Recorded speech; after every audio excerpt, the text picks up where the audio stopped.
everybody? We are back. It is Tapedontlie.store's favorite podcast, favorite channel, favorite everything. We are back. You guys already know what to do. Hit the subscribe button. Subscribe.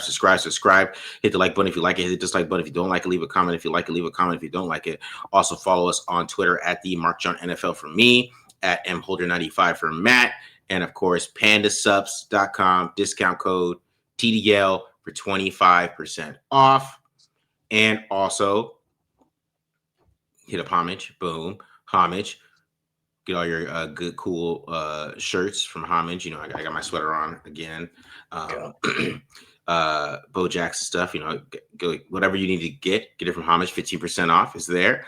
Also, you know, hit up the TDL store. You know, get you some gear from the TDL store. Matt, did you get your sweater? Did you? I don't think I've gotten it yet. I think I'm supposed to get it today or tomorrow, but not quite yet. Yeah. It said delivered. It said delivered on the. Okay. So check out, see what they got it there. Check it out. My brother got his. It looks pretty dope, man. It actually looks really dope. Nice. Nice. Looks really dope. Looks really dope. So I'm excited to see what that sweater looks like. All right. So today we're reviewing some more ugly film for you guys. You know, that's what we're doing. Hope you guys enjoy some more ugly film. I know you guys appreciate seeing what's happening, but I mean, mine's kind of positive. I'm doing Jack Bech and Caleb Rogers, but Matt's doing some Devin White, so that's not very positive. So it's we're going positive or negative. We're switching. Usually, I'm the negative guy. Matt's positive. We're switching it up today. Well, that's what happens when you get run on for what was it, 170 or whatever the Chargers finally gave up, and I mean got 2 stops all game. I mean, I guess they got picked. They got the pick and then the 4th down stop. Said a couple punts, but. Yeah, I mean, I feel like a broken record at this point. It's the same shit every week. Like this defense lacks talent. This isn't a record because they've been worse, but they had 20 missed tackles. Devin White, our focus here, being one of the biggest culprit with 4. And please get Lonnie Johnson the fuck off my football team. For real. 3 in 36 snaps. He didn't even play half the snaps and he had 3. And dude, on the touchdown run. Literally, it might have been the worst tackle attempt I've ever seen. And also, by the way, on that play, like Jeremy Chin, like he fitted on the wrong side of the block, and still did a decent job recovering. And it's no fault of Jamal Adams because he was just hustling. But Jamal Adams then ends up tripping him, and that's why Lonnie Johnson ended up being one-on-one, and he just broke it to the house.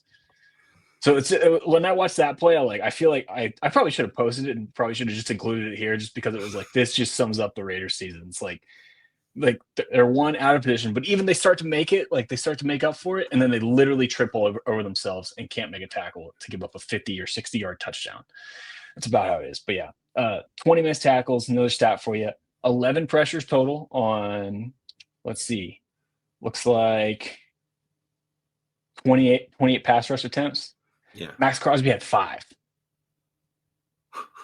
The only other person to have more than 1 was Jonah Laulu, who had 2. And like they weren't high quality pressures either.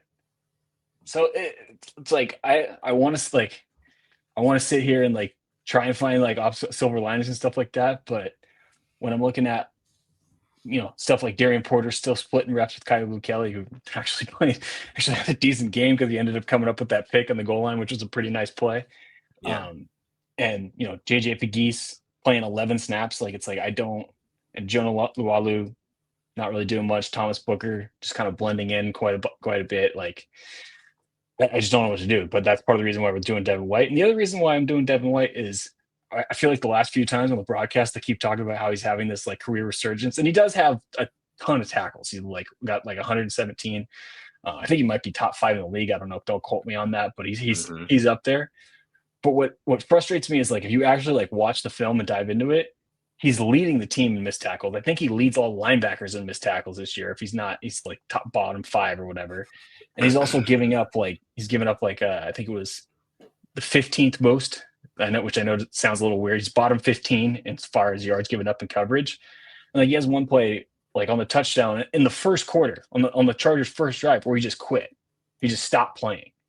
Like, and we'll take a look at that. And it's just it's frustrated me. So I just kind of want to do my part. I'm sure a lot of people on this channel that watch tape and they're interested in that kind of stuff kind of already know. But I just want to make sure like we're all on the same page of like, hey, this guy's not playing that well. Like, please stop looking at the box score and just seeing it, because he did have a good box score. He had 11 tackles, but a lot of them were either way down the field or like the high quality tackles he did make were like assisted tackles, where I don't know if they end up being high quality tackles without a little bit of help. And again, a handful of the plays he did, the handful of the highlight plays that he made were more about like the Chargers kind of screwing up and their Chargers offensive line not being good than him sort of making some a big play. So that's kind of where I'm at. Just again, I did this game every week they find a new way to just make me mad and piss me off. And this week it was the missed tackles again being Lonnie Johnson and Devin White just irking me. They accounted for 7, by the way. 7 out of 20. 2 guys. Yeah. Raiders have 3 guys in the top 30 in missed tackle percentage, and he's second in missed tackles overall. And the entire, not even just that linebackers in the entire league. I mean, it's probably a linebacker. Oh, that's just linebacker. Oh, my bad. No, it's just linebackers. Okay. Yeah. So just linebackers. Yeah. That sounds about right. And entire league, he's still second. Yeah, I was gonna say it's probably a linebacker that's in there. Yeah. So. Oh, Palabau's fourth in the entire league. Palamau, let's see. Did he have a miss today or this week? No, he only had 1. So we're trending in the right direction. Palamau didn't play terribly, but like we talked about before, like I don't know. I know Chris Smith had 2.5 years to kind of prove himself and never did anything. Yeah. But like I just watched Lonnie Johnson. I'm like, how bad was that guy? That he wouldn't even see the field. And they're literally like Lonnie Johnson is a significant part of their defensive rotation right now, which we're finding out why he hasn't been a significant part of any other defensive rotation in the last 3 years. So it's, his misses are just bad too. Like aesthetically, like you just watch them and you're like, that's you can't tell me that's an NFL safety. So, but that's what it is. What do you have for us? You have some positivity this week. So I'm doing Caleb Rogers, who only played 17 snaps. Mafi played 31, even though Mafi didn't play that bad. Mafi's grade was, I think, is based off 1 block. He had this huge pancake block on a pass block. So I think that kind of raised his grade a lot. But I mean, he was okay overall. But I thought Rogers deserved to get some more snaps. The shocking part of the game was how good Alex Kappa looked at center. That was shocking. And how well they picked up blitzes because of it. Shocking. I mean, that we talked about that before the season, right? How good he is at that. I mean, like maybe you're a center, Alex. Maybe. Yeah, maybe we gave him too much flack in the reaction. Like he's actually playing well. That's actually his natural position. I had him. I charted him. He had 1 missed block all game. Okay. He was a stud. All right, Alex Kappa. Yeah, man, he had some great blocks, man. It's a great block. He had this 1 block where he pulled around. They did this 1 play where they pulled him around, like kind of outside zone, but they pulled the center. And he led Genty around, just took some dude out and gave Genty, and Genty got like 9 yards. I was like, okay, Alex. All right, Alex. All right. I'm glad it took till week 13 to them to figure out who their best center on the roster was, but here we are. That's his future, man. I was like, man, Alex, you if you keep playing center, you put that on tape, man, you are getting. I don't know if the Raiders are going to keep you. I don't know if they get a new regime, they cut you, or whatever. But you're getting a job somewhere playing center. I'll tell you that, Alex. So you had to figure that out, man. You're a center, dog. That's what you are. Because then he doesn't have to block everybody straight on up, right? And he can just do what he does best, which is see things and call up blitzes and stuff like that. That allows him just to be the best guy he is. That was super interesting. I thought Genty looked okay. I thought the receivers actually looked pretty good. I thought they Chargers played, they play a lot of cover 7, so it's basically just man with a lot of man match stuff. Yeah.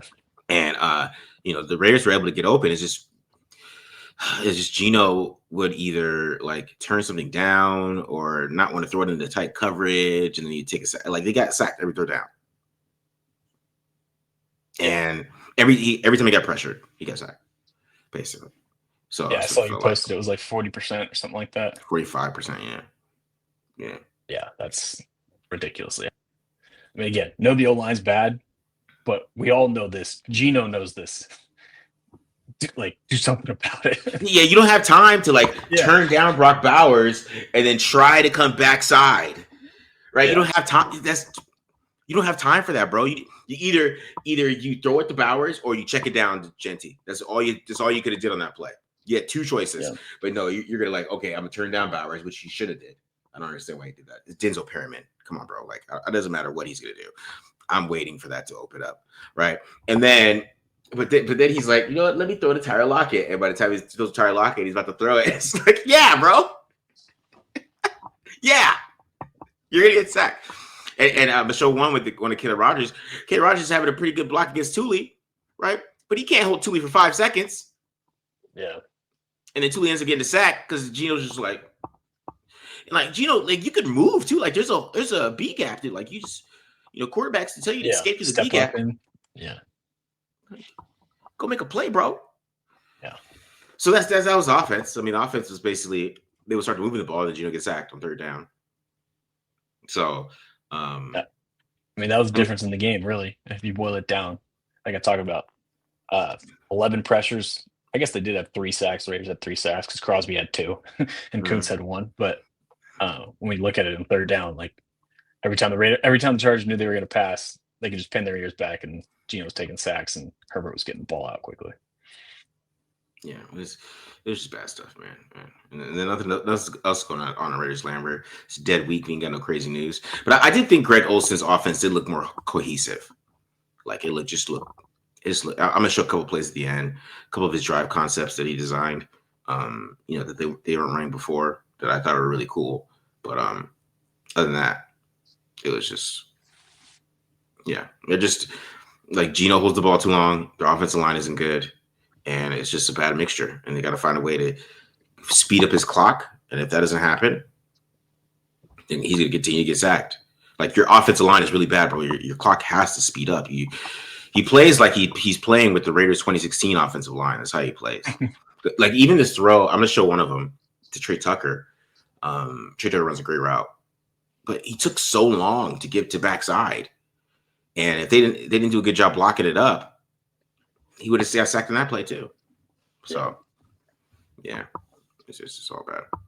All right, let's start with some positivity. Let's get into some Caleb Rogers here first. All right, so we start off with Caleb Rogers. Start off with the run game here.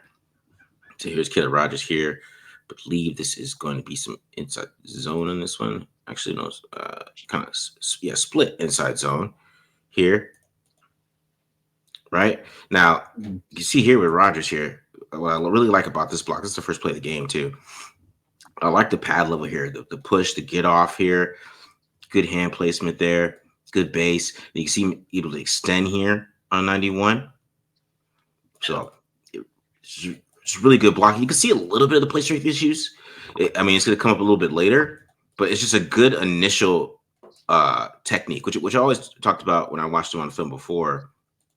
And I even think when you broke him down, Matt, that he has good technique. It's just more of a place break issue at guard, but you just see what he could do. Like it's good technique, good get off here, good pad level. He's just able to hold him enough. And this is a little bit of foreshadowing here. I'm not gonna show a lot of the runs, but this is funny because this is the first play of the game, and Ashton runs over Denzel Perryman. Okay, right? That's never gonna happen again. Denzel Perryman took that personal. I'm gonna tell you that right now. He was on Genty's ass after this game, after this play. He took it personal, bro. But yeah, as you can see here, just good blocks. Actually, I mean, pretty good blocks from everybody here. But it's just really about Genty just running over Denzel Perryman. Denzel Perryman obviously didn't understand how big of a dude he is. You get 5 yards there. You can see you see Pittsburgh. He's like, that ain't happening again. That's not gonna happen twice. All right, so here he is. Some more mid zone here on this one, and this one he's just getting a little help, but I just like the push he gets here, and just helping Kappa here, just pushing that dude out of the way. Block, right? It's a good block right there, right? Nice little combo block there, helping out. Push him out of the way, pushing 90 totally out of the way. Like I said, there's Perriman just waiting for him, but Parham, that's Glaze actually. Glaze gets his butt kicked by Dupree here. Who Glaze just his feet are just awful. He has no base here. He's high pad level. Just why he got his ass kicked here. But it's just you watch Caleb Rogers, just a good block, good combo block there. Just get that push right there, right? Now I think he's expecting, which I would say Genty should have ran behind him, I believe, on this one. But Genty's trying to play games with Perriman, which is not going to work. You're just not one. you just sometimes he's got to learn that some of these linebackers you just can't play games against. Like Perryman, this is what he does. You know what I mean? He plays Yeah. the run, right? So he tries to play this game, but then also you could see what I see what Genty sees here, but I really wish he just kind of would have ran behind Yeah. Rodgers, because if he runs behind Rodgers here, then Rodgers can get up to Perryman, which he's expecting to do. You see it, he gets the combo block right here. He's expecting to move up to Perryman. Yeah. I think if Genty just runs behind him here, he takes it like, and I see what Genty is looking at, right? He sees this big gap here, this big opening, and he's expecting Glaze to hold this block. I get it. But once he does that, he's like, uh-oh, no, Glaze isn't going to hold that block. And also Perryman was going to be there anyways, right? Yeah. So he should have just ran behind Rodgers and allowed Rodgers to kind of get to the second level there. But it just this is a great combo block here. Boom. And you see him, you even see his eyes. He's going to Perryman. Once Perryman moves, he can't block him. So he comes to somebody else. He does whiff on that, but Yeah. like I said, it's a good block right there. I just wish Genty just would have went behind him there a little bit. All right, here's another one here. Now, this one you talk about a little bit of the play strength on this one. Yeah. Because I forgot who big number 90 is. The Tart. Taylor Tart, I think. Yeah. Yeah, right.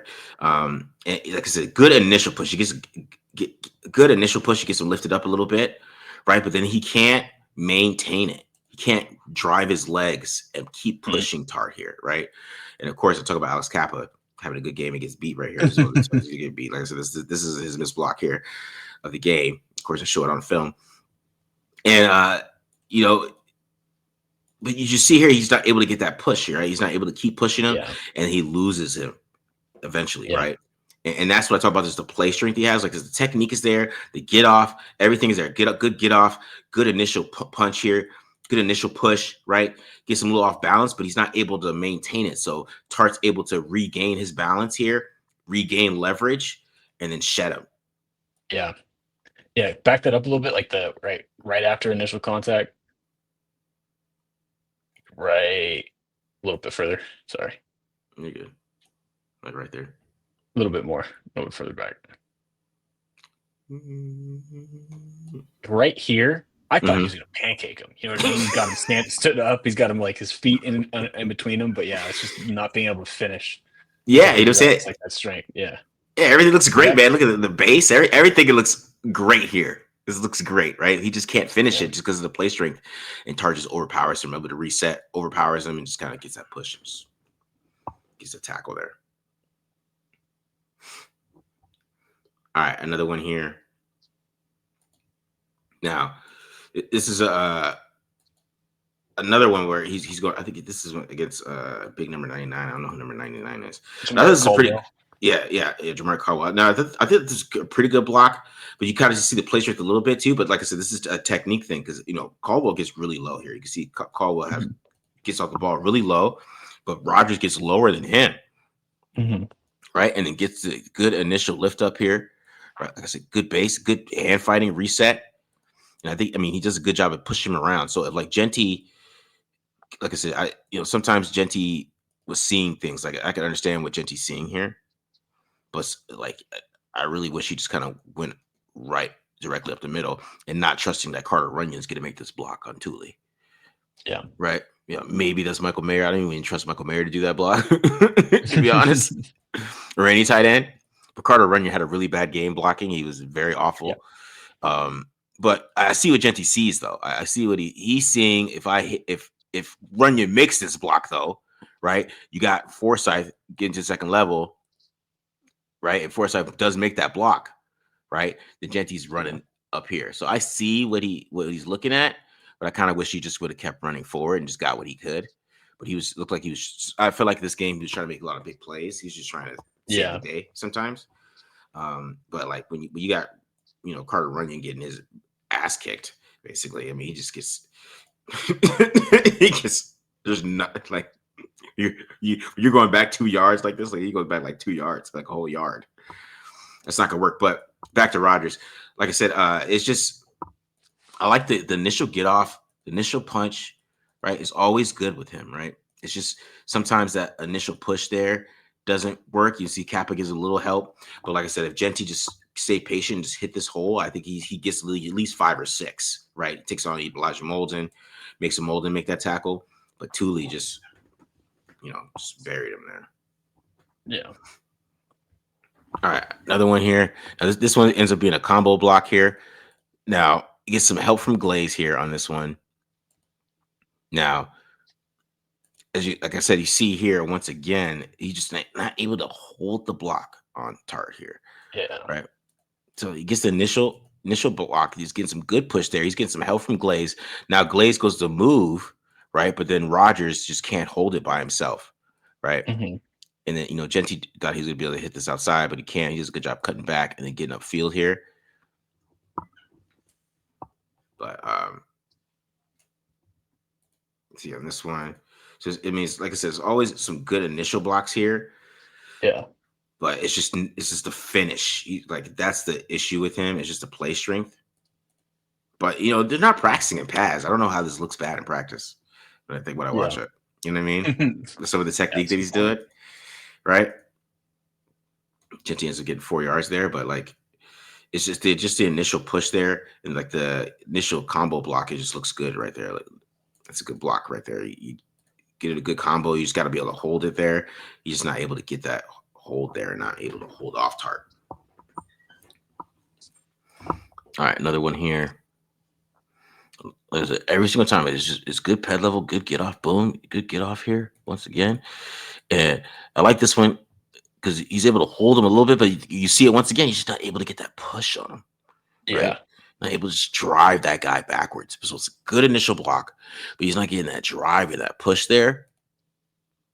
And that's what's how Perriman took it personal. So as you can see, Perriman took it personal. Um, so I like this block too. Like I said, one more time, I kind of wish Genty went this way. I mean, Henley Yeah. probably makes his block, right? But you see Kappa's getting up to him, right? And maybe he can, just Yeah. I mean, occupy him a little bit. But also, once again, I see what his vision Wait, sees, right? Go ahead. yeah. And I was gonna say he's assuming Stone Forsyth is gonna pick up that Perryman, which maybe that's the problem with Genty's decision making is he trusts in Stone Forsyth. But yeah, I think Colton Miller this could be a big game. Right? Yeah, because Yeah. this looks great. I mean, to me, this is the right decision. But Forsyth does not get up to Perryman, which Forsyth is just blocking. I don't know who Forsyth is blocking. I feel like Forsyth should just block Perryman in the first place. Yeah, especially with the deep Parham has the D tackle and he's pinned inside into the A gap. I don't know what he's doing trying to continue to pin him inside. Like there's not enough room for him to pin him inside anymore. Just go up to the linebacker. Yeah, just go up to the linebacker, and this was and it ends up being a big run, but no, it's not. And then, like you said, like I said, Perryman took it personal earlier. It was like trying to drive him. He did that a couple times. He picked him up one time and drove him into the ground one time. I was watching Bech too. I think that he might score if Forsyth gets that block. Yeah, Bech has a great angle on that DB. exactly. Right, and you can even see like how this is designed. What happens with Bowers too? You see the little fake for Bowers that takes this corner out of the takes Derwin James out of the picture. Yep. And that just leaves right Ian Thomas here, and then Forsyth is if he just goes up to Perriman, this is a huge play, but he doesn't, and that's basically what's wrong with this whole offensive line right now. And Genty gets popped. But yeah, I mean, but like going back to Rodgers, like I said, it's good initial block though. It's good initial block there. You just wish you get a little bit more push, but he does his job. He's doing his job though, in my opinion. Right? He's holding him, get a little push. You can see he even gets a little push afterwards here. He gets tossed, but you just see a little bit some good push there from him. Watch one more time. So you get some push here on this one. So, but that's all the run plays. And then, so let's get some pass protection here with Caleb Rogers here. Here's him versus. Actually, this is one more run play. This is in garbage time though, but like I said, it's always just good technique initially, right? Just good initial push on this double team, You can see he's able to help a little bit, kind of flip his hips a little bit too, which I like. Right, get in here and kind of get your hips around there. It kind of opens up that hole for Raheem Mozart after the combo block there. Like I said, I mean, this is fourth and 13, but to be fair, but still, Yeah. like the Chargers did not let up the gas. So I'll tell you, in that last drive that they had, they did not let up the gas. You see what Dupree's doing. Like they weren't messing around here. They're still going hard. And so this ends up being a pretty good block here. So like I said, I mean, there's some things to like. I just don't understand. He's not a detriment. Like he's not getting destroyed in the run game. You know what I mean? He's not a I mean, detriment. like Go you're ahead. talking about, like he's got like the good initial movement and initial pop. Like that's better than what we've been seeing the last 2 to 3 weeks before that. You know what I mean? Like Yeah, where Will Putnam's getting driven 5 yards in the backfield. Like he's doing better than I think what we've seen previously is kind of the overarching point. yeah, exactly. Like he deserves some reps because you could, because in my opinion, you could put some strength on him, man. He's still a Yeah. rookie. Put some Yeah. strength on him, man. See if he can get bigger. All right, so let's get into some pass protection here. So this one's about just technique wise, right? Yeah, that's a good rep. Yeah, it's good rep. And this is not against a slouch, right? This is Yeah. one of the better rushing DTs in the league, right? Who who plays end sometimes, but basically a DT. He's one of the better guys in the league here. And you see here, it's a good rep, right? Good hands inside, good push, good initial punch there. Nice little reset here too. You see the reset?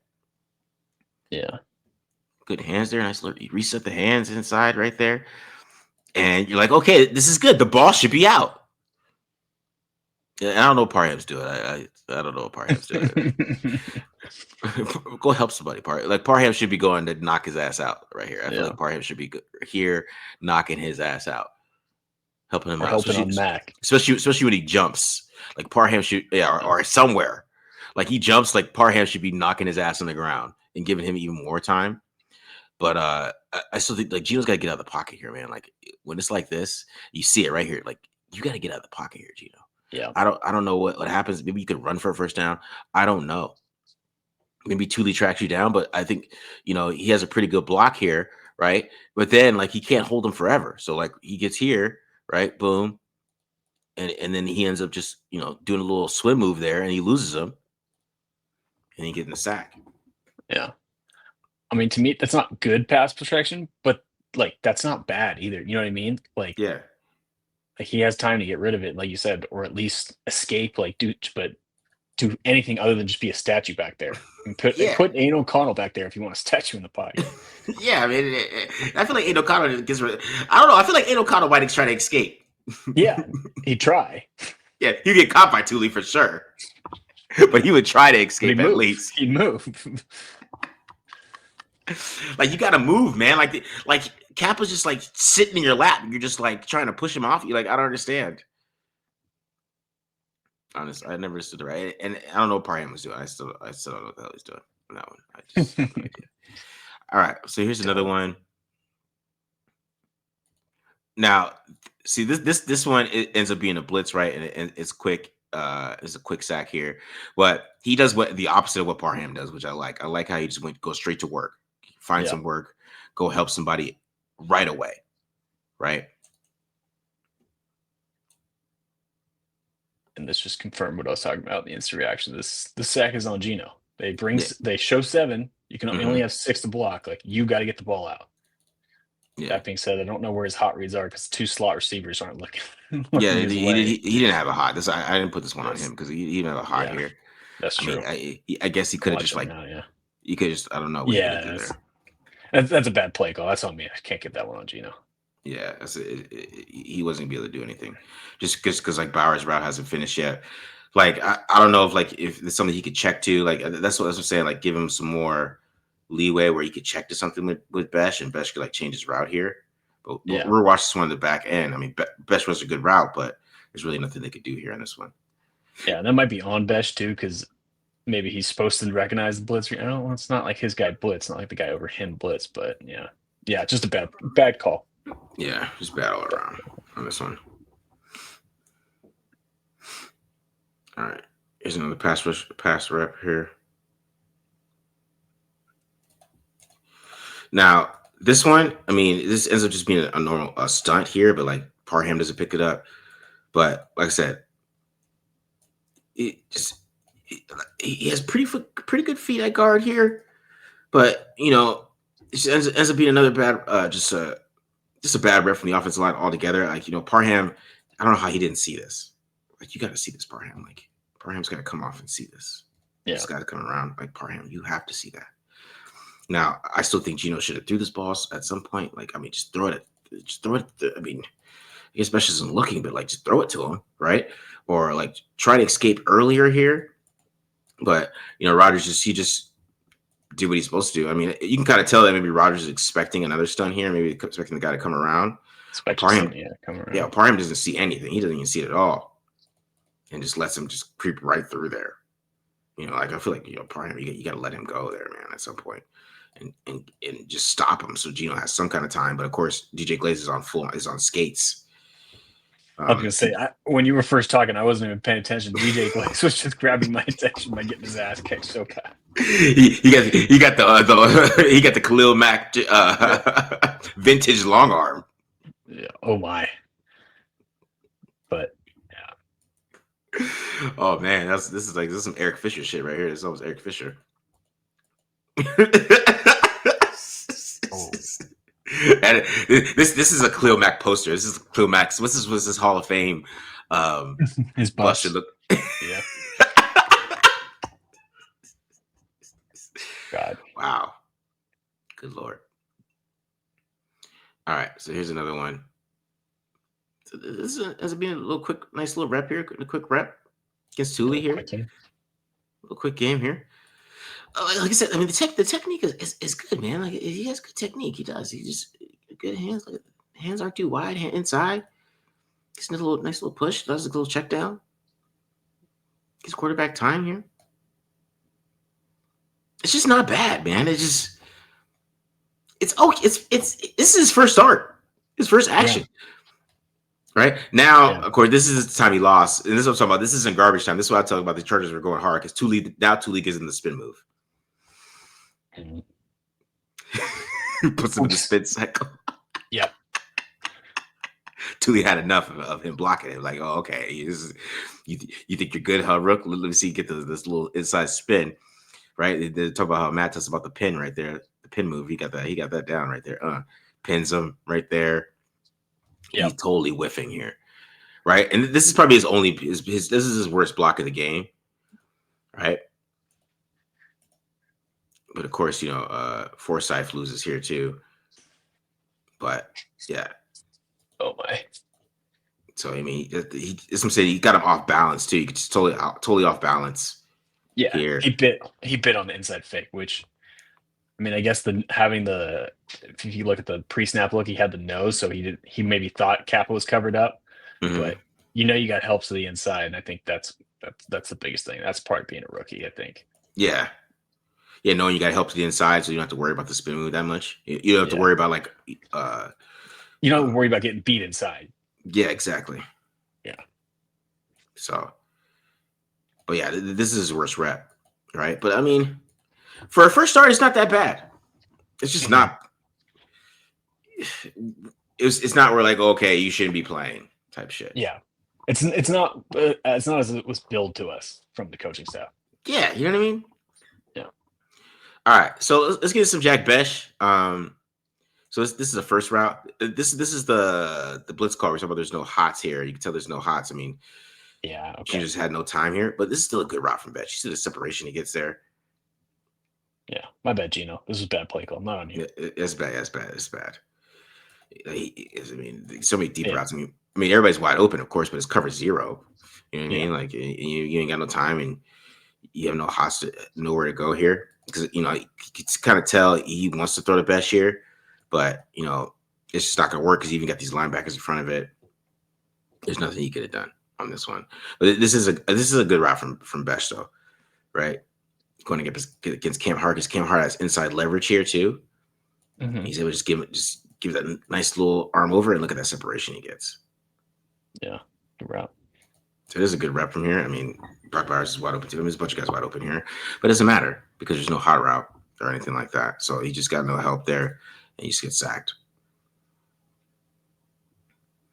All right, so here's another one. I really like this route. This is one of his catches here. Um, Now, what I like about this one is like you kind of tell like he was attacking the outside leverage. It's kind of a slow release, so I'll let us run full speed, and then speed into it, get open there.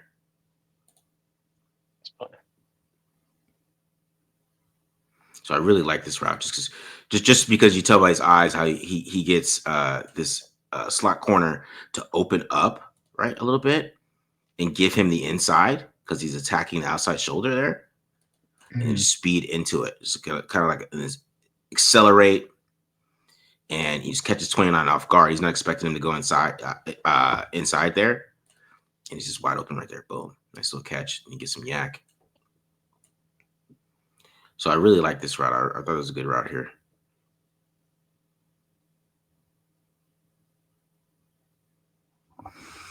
To 16. So I mean, especially for these inside slot positions, I think this is where he could eat a lot in the NFL, right? He becomes like a pseudo 12 personnel tight end type of thing. Yeah. All right. Now this one really isn't on him too much, but this is a target, so I put it in here. This is kind of a bootleg on third down. Now I don't know why Gino throws the ball to him because Brock Bowers is wide open. I don't play quarterback. I don't know what's happening in the room. My brother told me I need to say that more often. I don't know what's happening in the room, right? But even then, it's Gino still throws it behind him a little bit, and you see from the backside that he's not able to hold on to this ball because Troy Dye ends up just knocking the ball down because it's behind him. Yeah. But even then, like I just don't think Gino should have threw the ball to him at all on this one.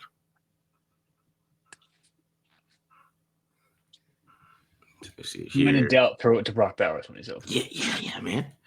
Especially like when there's nobody around. He could have like set his feet. Yeah. It's just too quick of a decision, in my opinion. Right, you see it here. Bech is there. Like maybe if you throw it like in a better position or like right to his chest where he has to go through him, he probably catches this. But he throws it behind him there, and Dye's able to get his hand on the ball. Yeah, this would have been a tough catch here. And maybe you could make the case that you know what I'm saying? Like it's just his hands were just knock the ball out. But just seeing Brock Bowers just run wide open behind him, like go ahead. I think he might be late on this because if you watch this, it seems like they're trying to set this up for Bech. Because like if you back that up a little bit, like Ian Thomas is gonna pick Dye like right there, and I think the ball's supposed to be out now. Yeah, you're right. Because that's why he goes to Bech because it's his first read, but he's late. Yeah, that's a good point, man. Yeah, because like bootleg, if you just like both, those are right here. Yeah, like the half roll or quarter roll, whatever you call it.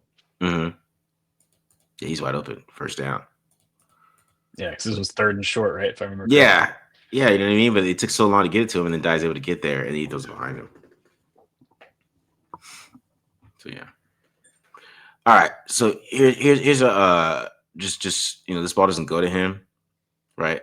I think that this play's designed to go to Bowers. It's a choice route here. Bowers just run a pretty good route, but they're double teaming Bowers all game, and you can see here with the bracket, like this dude is dropping on Bowers right away. But if you watch Bech, right, he's going up against 24 here.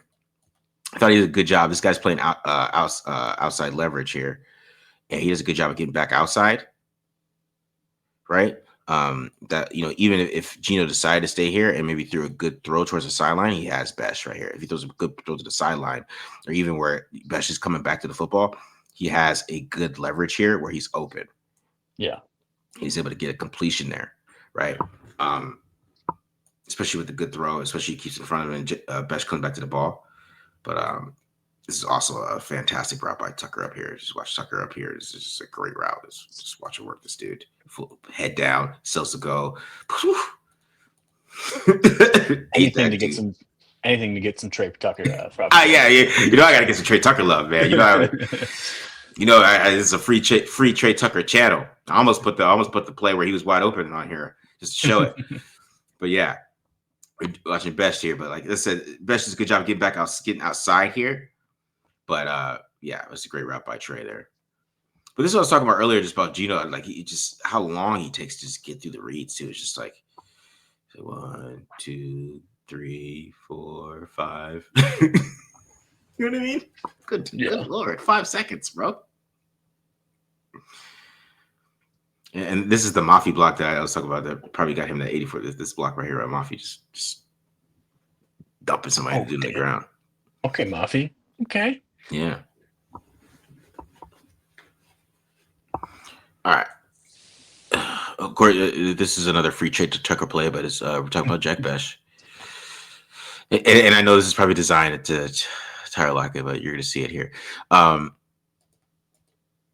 So on this one, he doesn't do as good of a job getting that back outside. I mean, as you see here, because this guy is playing outside leverage again here, right? And he's running an out route by Bech, and he tries to get back outside here.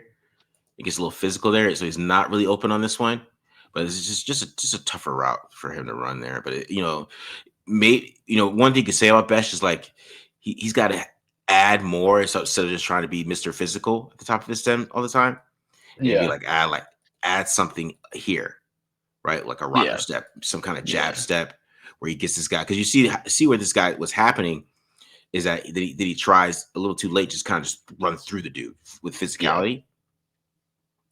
Instead of kind of just giving him something. I mean, that's something he can add. Just add a little like an earlier jab step here, get this guy going, and then he gets back outside because he has the flexibility to do that stuff, right? And there's going to be a first down there, but I was just wishing that maybe Geno's just threw it to Trey Tucker here when he's just. I mean, I know it's probably a clear out. I know, guys. I know. Yeah, but I think it is. Yeah, it's a clear out for sure. I see what you're saying. Something you just wish, just go full Matthew Stafford, throw the clear out. Nobody cares. But yeah. But this is what I'm talking about, him just, having that ability to kind of add something else instead of just trying to be physical here. And this is one of his last reps here, him getting a first down on this one. No, what I like about this is just his ability to just stop quickly. Yeah. Right. Kind of get into this route. This guy's off, but he gets the corner into side turn. Yeah, gets him in the bail, right? Gets him to start bailing. And then, he's able to come back to the football too. Make that catch. Some extra yards there. I still don't know why this guy spotted it there. I still don't understand that. It's a terrible spot. I just want to say. He's definitely not on the ground. He's definitely not touched yet. But sure, right? All right. So I just want to show a couple plays that I thought were pretty cool. So what I liked about this one, so I'm going to let this one run on this touchdown of Brock Bowers, is just what they do to this Chargers defense against quarters, right? I mean, it's just the type of stuff you really didn't see with Chip Kelly. So they're in quarters here, right? On the goal line, okay? Now, they're going to be running a drive concept here, right? So it'll be drive concept with Lockett. So basically an in and a drag here.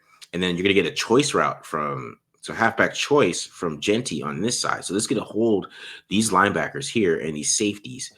And also, it's going to hold this corner and this safety because Tucker's going to run it in too, right? So against quarters, this is perfect, right? Because also this is a great route by Bowers because Bowers just has got to open up inside. But you also see 29 pointing to Tucker. So this guy was supposed to come and take Tucker. So Tucker's open too. Tucker's open for a touchdown. And Bowers is open for a touchdown on both of these guys, right? Now, and it's just the timing of this offense too. You can just tell this is something you didn't see with Chip Kelly. It's just the timing, right? Good timing here from Gino. Gino throws it on time here. Touchdown right there. Showing some love to your boy Jack Bech too, basically keeping the safety over there in a bracket coverage. Yeah, right. I don't think that's by design when Brock Bowers is wide open in the middle of the field, but your boy Bech, way to get doubled. Yeah, where you get double there, man. And then this is just the last one. This is another drive concept, which I like this one because you're gonna get Tucker. I let it run in here. But you get Tucker on the dig, and then Bowers in the drag off his play action. And what I like about this one is when you get the fake pitch here, right? You get the fake pitch, it moves Perryman and this line and Henley right there, right? Moves them both, and you come right back here to Brock Bowers right there. Boom, on time, gets the ball out of his hands quick. So nice play there. Yeah. So that's Rogers, and that's yeah, man. Yeah, that went longer than I thought it would, but hey, whatever. But yeah, that was what happened with that one. But yeah, I thought Rogers looked pretty good, and then Jack Bech, I thought he had some looked pretty good there. But yeah, it's just I don't know. I still don't understand why they didn't play Rogers, but it is what it is. And that's the frustrating thing is like we talked about it when they made the decision to sit him after JPJ was injured. It's like it's not like he's out there making mental mistakes, and we saw mental mistakes when he was out there or when he was on the bench. You know what I mean? When he wasn't sitting there. And again, he's at least doing like the bare minimum, which is asking a lot from what we've seen the 2 weeks prior to that. You know what I mean? So that's what almost makes it more frustrating that it's like we kept hearing he's not ready, he's not ready. It's like, well, he's executing his assignments, he's fulfilling his assignments, and two, he's at least getting like that initial push and that initial drive to give us some serviceable offensive line play. You know what I mean? Like the sustaining and stuff like that obviously is an issue, and that's something you want to see him clean up when we go into next season and stuff like that. Mm-hmm. But he's for a rookie that's literally playing in his first like regular season game, like that was good tape. You know what I mean? Like that was like there's something to build off of and work off of there. He just needs more reps, which I think can help him also with his ability to finish blocks, because that's something that over time you can kind of get a better feel for on top of spending some more time in the weight room and stuff like that. Yeah, exactly. All right, man. Let's get into some Devin White. Let's get into some negativity. Let's do it. All right. So I'm gonna start with a few positive plays from Devin White, but to be honest with you, even the handful of the positive ones aren't that great, and it kind of goes to what I'm talking about a little bit of the Chargers just kind of screwing up and his teammates helping him. Like this one, I'll say this is a great read. I think this is going to be a little pull lead concept where the center pulls out. Pause. Where the center pulls out to go kick out the edge here, and White does a good job of recognizing it. And you'll see him fit underneath this block, and he ends up making the tackle. But if you watch center Bradley Bozeman here, like he's very clearly eyeing up Jeremy Chin late, and he doesn't pick up White until now. So again, this is what I'm talking about, a little bit of like, this is a good play. This is a good read by Devin White, but he kind of makes this tackle because Bozeman's late to come pick him up. And on top of it, like he gets a stop here because it's a 3-yard gain.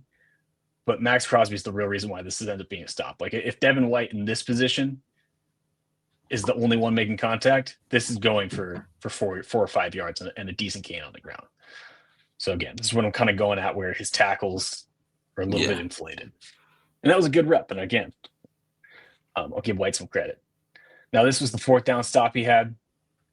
This was the best play he had, I think, of the game. And I'm not trying to take away anything. He does a great job of taking advantage of this. But part of this is if we do a simple math here, the Raiders load up the blocks on 4th and 1, and this was after Herbert broke his hand, so they couldn't go on. The Chargers couldn't go under center. And the Raiders have 1, 2, 3, 4, 5, 6, 7, 7 guys in the box, and obviously walked up on the line of scrimmage because it's a short yardage. So the Chargers have 6 to block 7. So we get a numbers advantage. Someone's going to be the unblocked defender, and if you're following your rules, it should be Jamal Adams because he's the furthest away from the ball, and it's 4th and 1. They only need a yard. But if you watch Mekhi Becton, for some reason, he wants to give a little bit too much help on Butler, and that's why Devin White's just the free rusher, the free defender to come be able to make that play. So yeah, good play by Devin White. But am I hanging my hat on this and saying this guy's having a career resurgence? Like I mean, I'd expect an NFL linebacker to be able to make that play. Yeah, you know what I'm saying. Yeah. Expect the guy on the practice squad to make that play. Not trying to be a dick, but kind of trying to be a dick. You get what I'm saying. I get what you're saying, Matt. Yeah. All right. This play, so Tyree ends up making a nice tackle here, and this is only a short gain. But like, this is also part of my issue with Devin White is he struggles taking out blocks. Like, you're going to see him, like, he's in a spot right here, and he does end up shedding, but not until he gets driven backwards about 4 yards. And on top of it, because he's getting his ass kicked, when he does shed, he's off balance and ends up out of his gap. So again, great play by Tyree here to keep this to a short gain. But if Tyree doesn't make that tackle, that's a 5-yard gain. Easy. Yeah. And this is why, if you check his PFF grades, why it's so low. Part of the reason. Mm-hmm. Now, this one's going to be his first missed tackle, and it's obviously the least consequential. But it's the same thing I was just talking about. Like, the reason why he's even in this spot is because Zion Johnson, for whatever reason, doesn't just work straight up to him and gets too involved with the backside defensive tackle, especially with Matlock here, the fullback in the backfield, who can come in and help out. I think he even inserts into the B gap. Let's see. Yeah. So I don't know what the hell Zion Johnson's doing. And Devin White is the free rusher down up the middle and has a great chance to make the play. He just doesn't. Now, luckily, he slows him down enough so that Max Crosby, who makes a nice play here on the backside, can make the tackle for loss. So again, inconsequential, but these are the type of plays where when Max Crosby's not there, we need the guy that's coming free to be able to make that tackle. Yeah, you got to make that tackle, bro. Good Lord. Yeah. All right. Let's see. What we got? Oh, okay. And here's what I like about this play from Devin White is he's a football player. He's not a robot here, because what you're going to see is Tyree crash hard inside, and Devin White technically should stay on the outside of this block if he's following his rule and staying in the assignment. But he recognizes, hey, this tight end's working wide while the offensive line is running the zone scheme to the right, so that widens this gap. And Tyree, this is the situation where Tyree, you got to make this tackle. Yeah. He doesn't. Oh, he doesn't. And then Devin White makes a good read, and again, he works inside the block, and he's in a spot where he can get a TFL. Problem is, he doesn't break down way too high, and he comes in way too hot. Yeah. He ends up missing. And then to make it worse, gets flagged for a face mask. Now they end up making this tackle for a gain of just 3 because Paul Mal makes a nice play here from the backside. But what should just be a 3-yard gain, despite all of that, ends up being a 15-yard penalty because Devin White misses the tackle and he grabs the face mask. Yeah. It ends up being an 18-yard gain. Those are plays you just can't have. Yeah, he's got to break down there, man. Like, come on, bro. Yeah, it's brutal. Again, this one, I love the read here. I love what he's doing with his instincts, right? He sees the split zone action. It looks like a little outside zone here, and he does a great job of filling the gap when he's supposed to. And he makes a good tackle. But he ruins it because he's got to do this shit after the play. Oh, good Lord. And like, again, great play. I love everything you did between the whistles. But why are we doing this, man? Just get up and celebrate with the teammates. When you look at PFF grades and you see like him making a bunch of tackles and it drops significantly, this is why. Because we're looking at 2 penalties here. So penalties and missed tackles, you can't have that from it. Why you got like I don't know what his I don't know if he had an explanation for it, but like it's not like I was just trying to get up. Like, no, this was intentional, dude. Like I'm sorry, you're on a 2-10 team. You're not supposed to be talking shit to anybody. Seriously. Over it, dude. Yeah, it's just frustrating me. And you're a veteran, man. You're supposed to be a leader. End of rant. I mean, again, another play where someone else makes a good play. Malcolm Kuntz is the unblocked defender, and we get to a good rep from here from Adam Butler, who takes on the puller and kind of frees up Jamal Adams a little bit here to make this running back bounce. But if we're watching Devin White, he's going up against Bradley Bozeman, who, if you follow Chargers fans at all, they hate Bradley Bozeman. And he gets driven backwards 8 yards. This is what I'm talking about, where he just can't get off blocks. Oh, part of what irks me about Devin White, if you've heard me talking mess about him for the last yeah. weeks. Now, this clip right here might be the best example of why I say his tackles are misleading. Because I showed you all those great clips of him making good reads. This is a bad one. Going to get a little power lead concept here with the fullback going to kick out Charles Snowden, and then this backside guard coming to kick out or coming to seal the edge. Yeah. Like, if you look at this, like, Adam Butler does a great job here against this tight end of resetting the line of scrimmage. That forces Zion to go pick up pick up Butler and help widen this gap here. So Mhm. what should be happening is right here, Devin White should be fitting, and this is Devin White's tackle to make a TFL or a tackle Yeah. to make a tackle for loss, What especially is with he Pitt looking Panthers. at? What is he looking I, at, Matt? I, I wish I could tell you, man. Like if he sees the puller, he starts moving. He's good. He's good. He's good. And then for whatever reason, he takes his eyes outside and he wants to follow I guess he saw the fullback go out and thought he was going to bounce it on the edge, but that's not your assignment. That's a Landon Roberts. That's the Landon Roberts assignment. Worst case, Isaiah Palomalo comes and fills the alley, but he just gets ahead of his skis. And this is, again, more the frustrations where we'll see him make a great read, and then he makes a bad one like this. And this was on 2nd and 9, and what should be, a situation where he's 3rd and 9, worst case making a tackle at the line of Yeah, scrimmage, like, maybe he gains a yard. Now it's 3rd and 2. like what is he? What is he looking at? I don't know. But he gets a tackle, man. Got number 115 or whatever it was. Shows up on the stat sheet, having a career year. Oh my god. Yeah. I just don't know what he's looking at. That was my question. He's got it. He had to be following the fullback. All right, and I'll cut Devin White a little bit of slack on this one. Like, you're going to see him, like, there's going to be a little pin and pull concept where Matlock gets a pretty good block on Crosby, and then the tight end and the play side tackle are going to pull out. So he does have to take on 2 blockers here. But here's my issue. This is the play after the one we just saw. So it's 3rd and 2, and the Chargers run a little jet sweep action with the pin and pull with the pull lead concept. Yeah. And it's 3rd and 2. This is the very next play after the play we watched on the last one. So this is where I need my linebacker who makes all these tackles to kind of step up and make up for a boneheaded play on the previous one. Yeah. And I like the way he fits onto this gap. Like, he's splitting the 2 pullers, or the 2 pullers here. But we can't get wide and past the numbers. Yeah, he's pussyfooting, man. Like, to me, like, on this type of play, like, when you have 2, like, this is where you just play with, like, you just try to take these 2 guys out. Like, it's because you either gonna get blocked by these 2 guys or you're gonna get pushed back. Like, but he's like trying to like embrace, like, you just let them block you, bro. Like, no, run through them. You know what I mean? Like, go ahead. I was going to say, there's a reason why they ran this away from the Landon Roberts, because this is what a Landon Roberts lives for. Yeah. As I'm saying, Roberts would have just ran. He tried to run through Crosby. You know what I mean? Yeah. At the very least, we can't get widened towards the sideline again on 3rd and 2 off of a bad read by you. So just 2 bad plays in a row. So this is, again, from a guy that is supposed to be a playmaker on your defense. Looking like Darian Porter trying to play linebacker. This is like. For real. Porter actually had a better job setting the edge on one of these plays. And I mean, I have no words. When I say he can't take on blocks. Turn it off. We got to keep watching this. Turn it off. My God, man. Move on to coverage. I will say this was a nice play that he made on this one, because I think this is the 3rd down, if I remember correctly. Can't quite remember, but he makes he's like in a drop in coverage, and I think he's going to drop into the middle hook zone, I think, here. Yeah, drops in the middle hook as the middle hook defender there, or excuse me, the hook curl defender. And he makes a nice read and makes a good tackle. So I'll give Devin White some credit. This is a good play. I think that, it was 2nd and long, sets up 3rd and long. So this was a great tackle.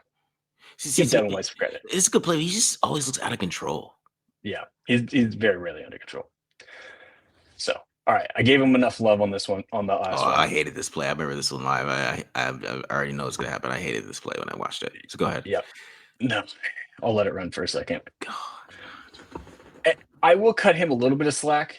Raiders obviously come out in this double A gap looker and put everyone on the line of scrimmage. We got 7 guys on the line, and then Herbert checks to something. You can see him signaling he's expecting something hot, or expecting the pressure to come, and the Raiders respond. I mean, I'd like to see Landon Roberts disguise the check maybe a little bit more than this instead of jumping up around. But either way, very clearly they checked out of something and into the coverage, and they end up rushing 2 and dropping 9.